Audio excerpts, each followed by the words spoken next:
I'm Vanessa. I'm 33. My husband, Steve, who is the same age as me, and our 3-year-old daughter, Mary, make up our family of 3. Steve's family runs a tutoring center. His parents used to be teachers, and Steve also has a teaching license. They're a wealthy and smart family, and I still can't believe I'm part of it. My parents and friends were worried at first, but there was no need to worry.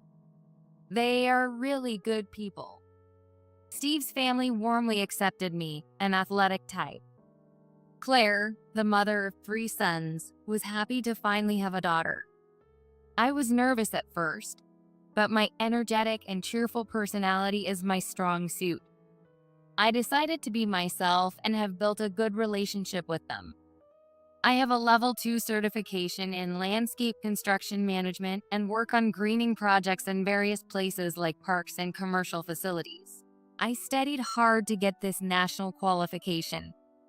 And even after getting into the field, it's a physically demanding job. It's not just brains, it's a lot of physical work too. I always take care of my health and, for a woman, I'm quite strong. Steve, who now teaches at the Family Tutoring Center, was an elementary school teacher before that.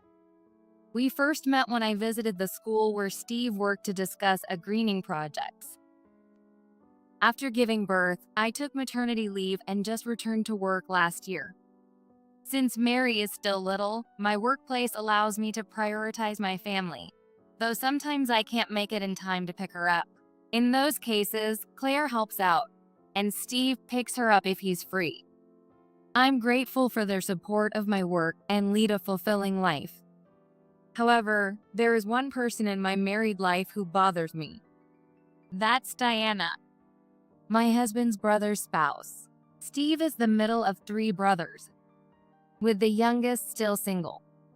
Steve's older brother Keith's wife, Diana, is my source of frustration. Though primarily a housewife, she also helps with accounting and office work at the tutoring center. Keith and Diana have a 5-year-old son whom they plan to send to a private elementary school.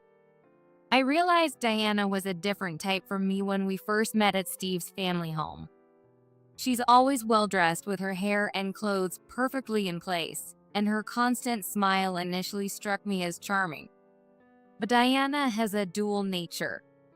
One time, while helping Claire in the kitchen, Claire stepped out, and Diana spoke up. Hey, can't you do something about that outfit? Huh? Diana, who had been smiling, sounded like a different person. You always wear shabby, dirty-looking clothes. Don't you realize you're the odd one out here? It's embarrassing for me too. Well, this is comfortable for me. I have to chase after my little daughter all the time. I have a kid too, you know.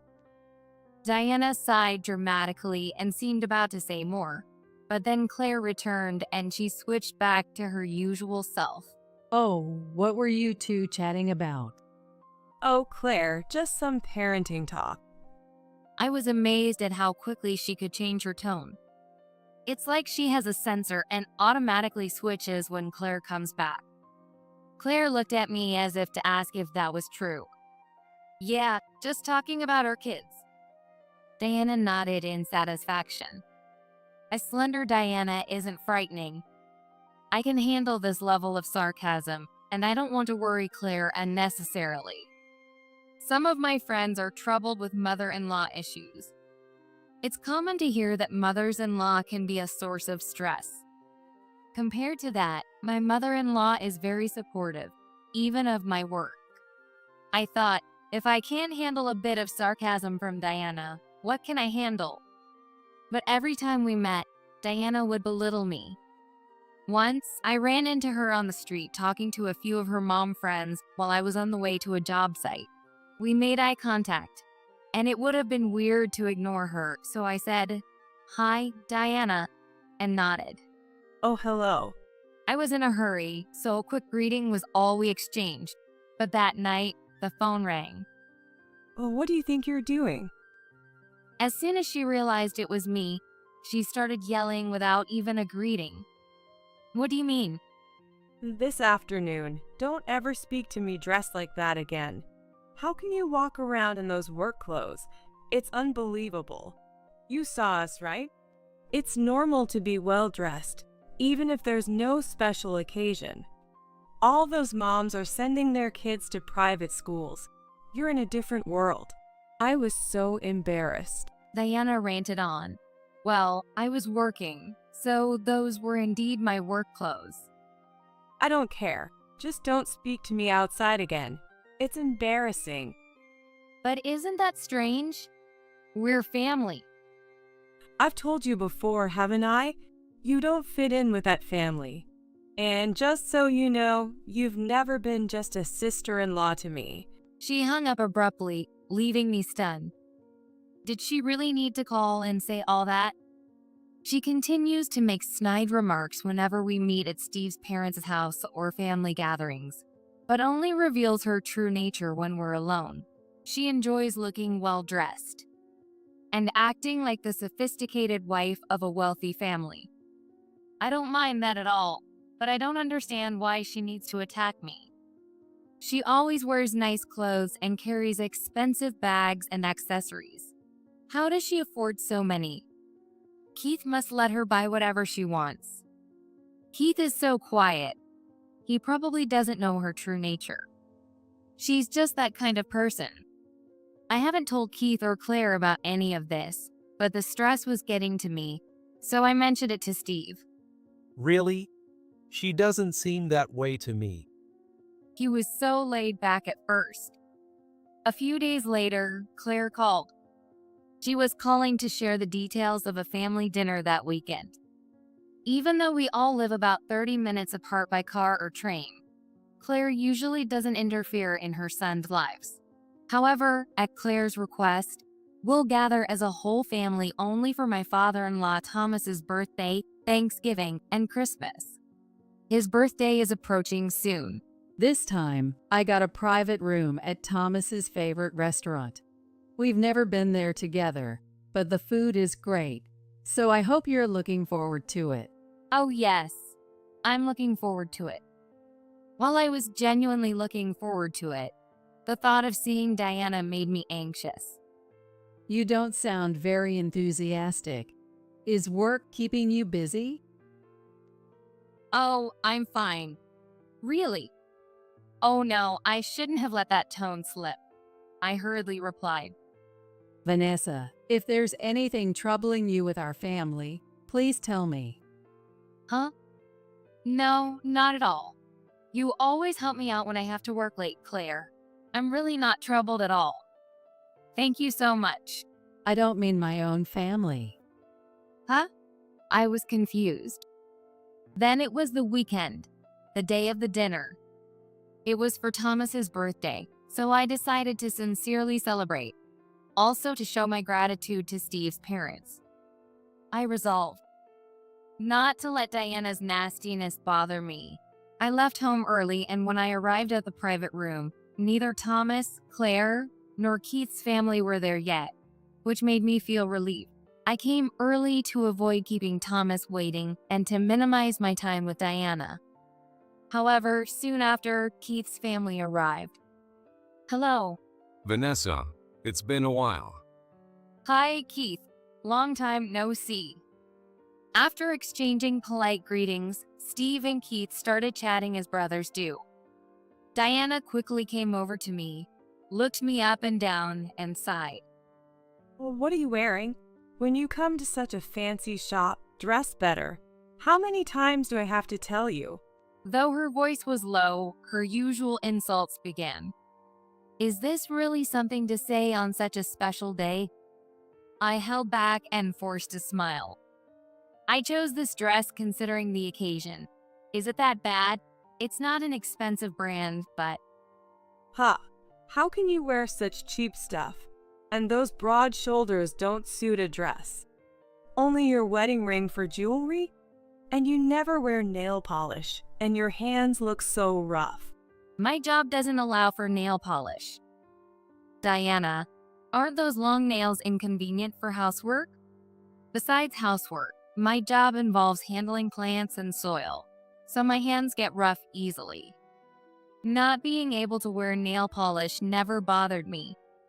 My muscular build compared to the average woman is because I've worked hard in the physically demanding landscaping industry. I was proud of my strong shoulders and hands from my hard work in landscaping, but her mockery made me snap back. Well, what? Are you saying I don't do housework? Annoyed by my retort, Diana's voice grew louder. I can't stand you. I've been giving you kind advice, and you never listen. Are you rebelling? It's unbearable to be associated with a rough woman like you. Oh no, she's getting too loud. I had to calm her down.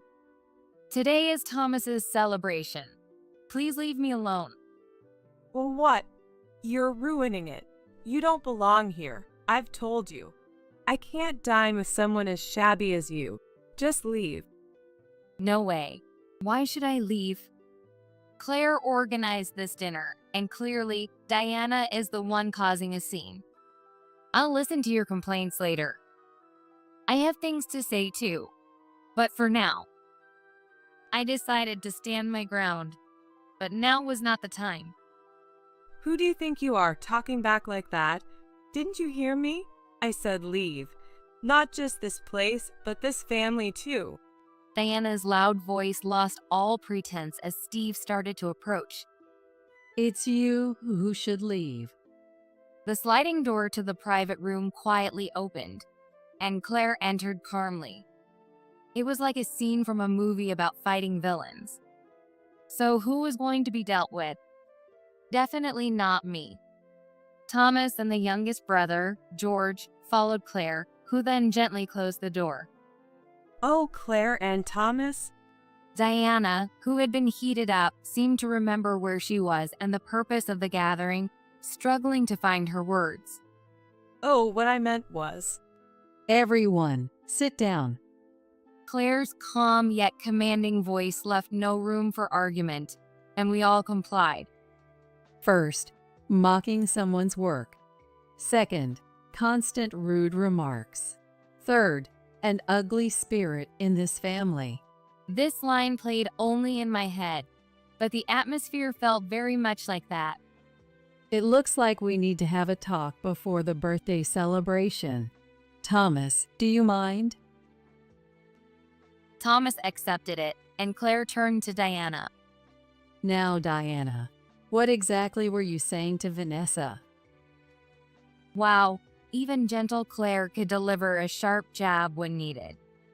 Diana, flustered, replied, "Oh, just looking forward to the meal today." My hearing must be going. I thought I heard you telling her to leave. What? No, it was just a little argument. A joke, really. Still trying to compose herself, Diana forced a smile, and I was almost impressed by her effort. An argument? Over what? It seemed quite one-sided. How long have you been treating Vanessa this way? Claire had probably heard everything from the hallway. She glared straight at Diana. I wasn't bullying her.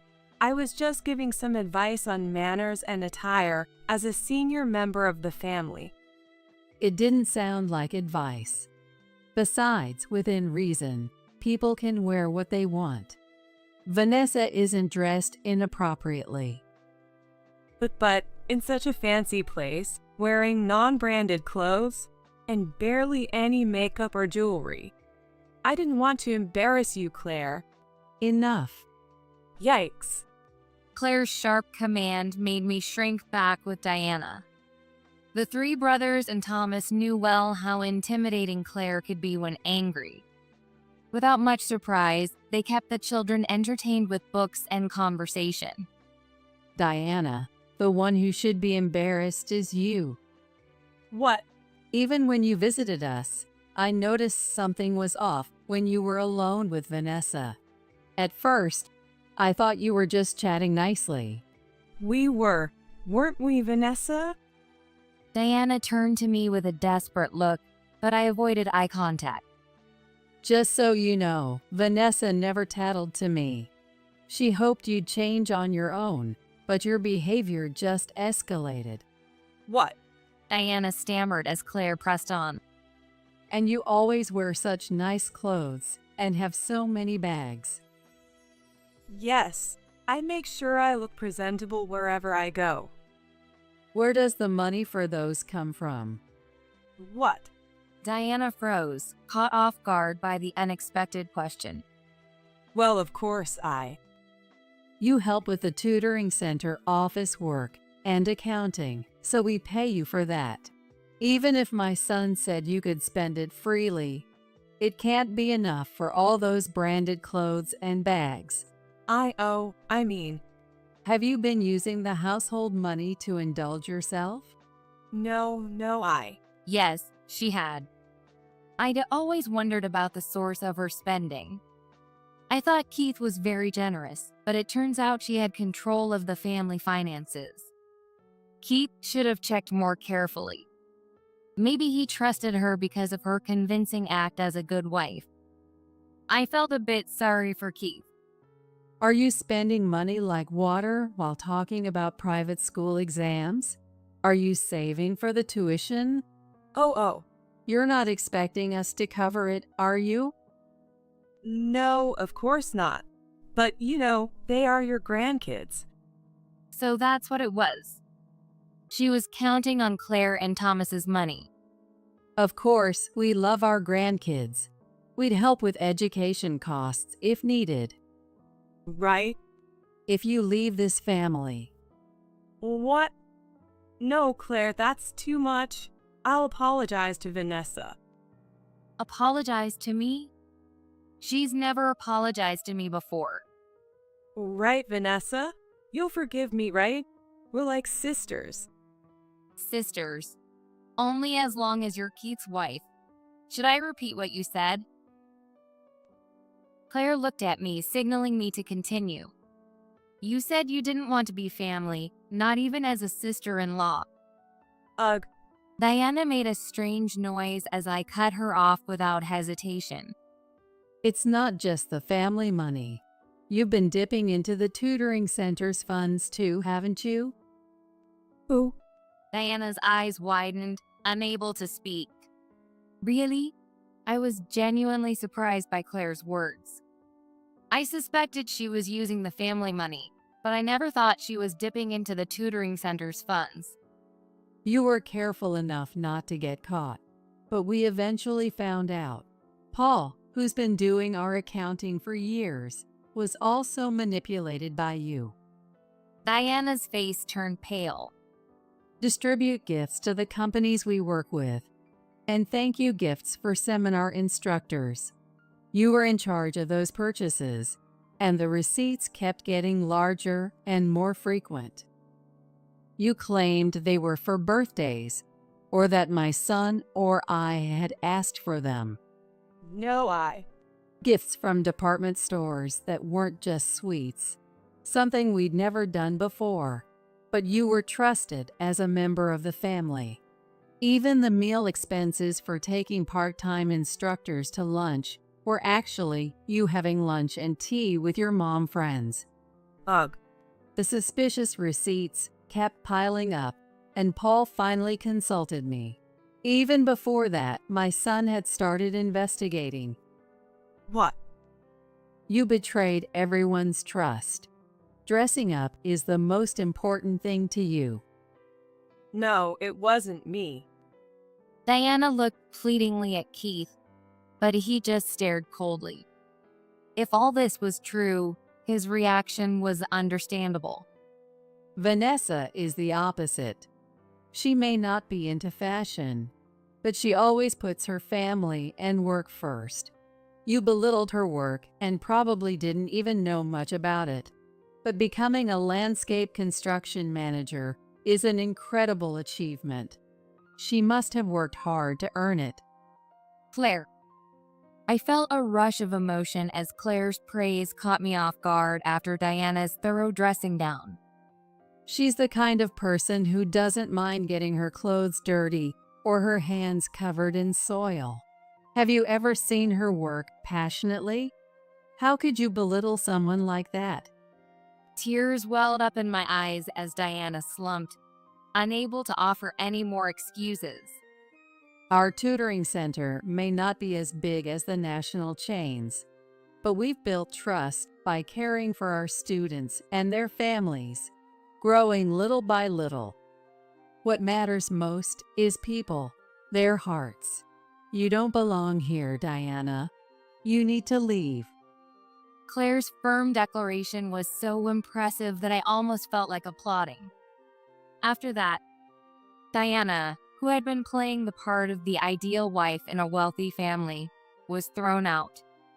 Keith set up a discussion, but when Diana refused to admit her wrongdoing and got angry instead, he filed for divorce. With the embezzlement uncovered, she wouldn't receive any alimony and was left with nothing. Keith got custody of their son, with support from Thomas and Claire to maintain a stable life. Diana, who had always put herself first, had treated her son harshly when things didn't go her way. So the boy nodded firmly when reassured by Keith and his parents. The push for private school was entirely Diana's idea, and he had resented the pressure. Now, he plays freely with Mary. Of course, Steve and I plan to help out as much as we can. On a relaxed weekend at Thomas and Claire's house, Claire approached me. I'm really sorry for all the trouble Diana caused you. We should have noticed sooner. No, it's okay. I didn't really mind at first. Please let me know if anything bothers you in the future. All right. As she spoke, I recalled Claire's words. What matters most is people, their hearts. Claire noticed my thoughtful look and asked, "What's on your mind?" "Oh, nothing. I was just thinking how cool you are, Claire." Oh, what's this? You're the cool one who can create gardens in overalls. Maybe I should ask you to redo our garden. I want to get our flower beds replanted. "Oh, I'd love to. I'll do it anytime, even if it's not for work. Just let me know." Make sure to charge her, though. Mom can be demanding. Steve chimed in, laughing, and we all joined in. Value people, value their hearts. I'll make sure to remember that, so I can keep laughing with my beloved family from now on.